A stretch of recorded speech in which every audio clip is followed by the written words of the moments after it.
Elliot with Yo Elliot. You got strength questions, I got your answer. Yo Elliot.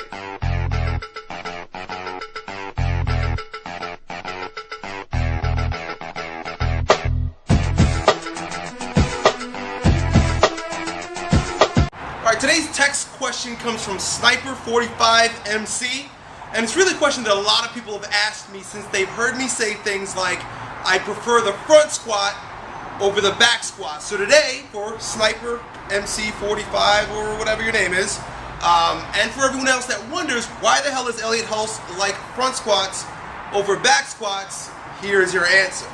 There are 3 points that I want to make with regard to front squatting and its corrective nature. That's why I like it so much, because it's corrective in that it exposes your weak areas. And if you're weak in those typical weak areas, you simply will not be able to front squat. So for example, your back squat, you can sort of cheat and hide these weaknesses and these imbalances in your musculoskeletal system, but the front squat will make a bitch out of you if you are weak. I don't care how strong you are, however else you are with bench presses and squat and things of that nature, or deadlifting or back squats. If you have the typical imbalances that most athletes have, the front squat will make it known. Okay, the very first one is thoracic extension. Basically, the ability to keep your chest up. Most people and athletes have poor posture from abuse, misuse, and disuse of the shoulder girdle. So generally speaking, most people are going to have overdeveloped pec minor, biceps, even forearms, anything that's associated with flexion in the upper body. So they end up like this. Obviously, I'm exaggerating. Those muscles, the bicep, pec minor, even the sternocleidomastoid, the cervical extensors, these are all muscles that get really overdeveloped from sitting, from typing, from carrying heavy bags, and from laziness. They become overdeveloped or tonic in relation to the muscles in the back, especially your scapula adductors and deep cervical flexors. I said extensors before, right? Flexors, extensors. They get very weak, especially in relation to the thoracic extensors, or namely your scapula adductors. When you front squat, those weaknesses are immediately exposed. So someone who's overdeveloped up here and really weak back there will end up front squatting, and it's going to look something like this.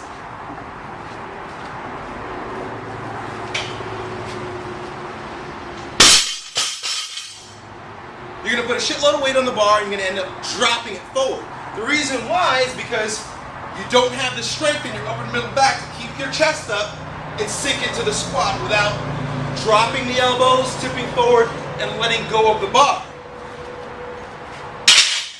So because it exposes that weakness, that's one of the reasons why I personally prefer the front squat, and I use them with my athletes and I suggest it. If you're weak there, it's going to expose it. The next one is in the hip region.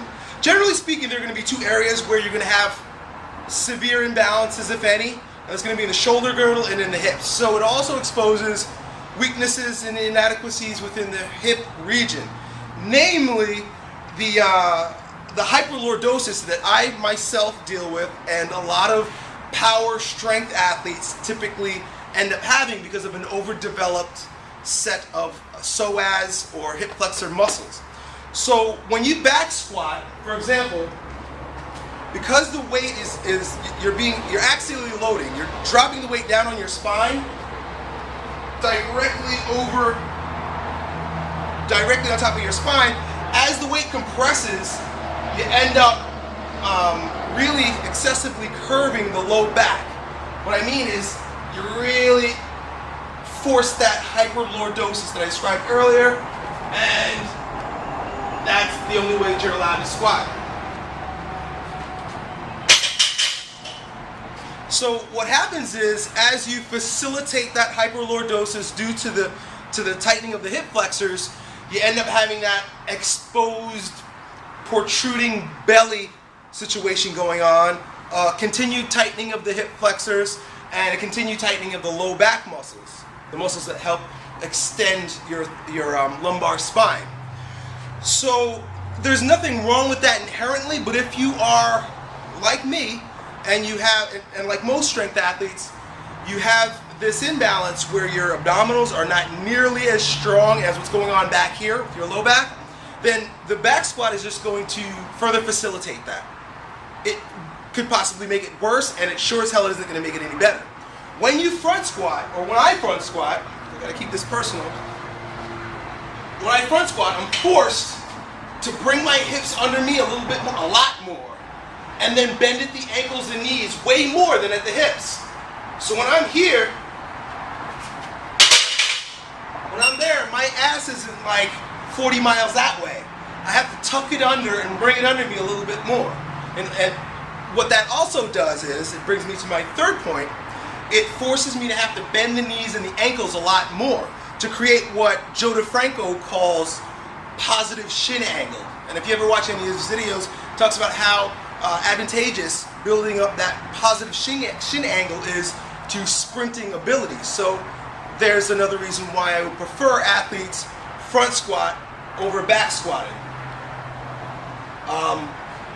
One more point is that, like I described earlier, when you're holding it up in front and you have to force your elbows up and keep your butt tucked under, you're going to use a lot more of your abdominals. If you're anything like me, you hate crunching. You hate doing abdominal exercises.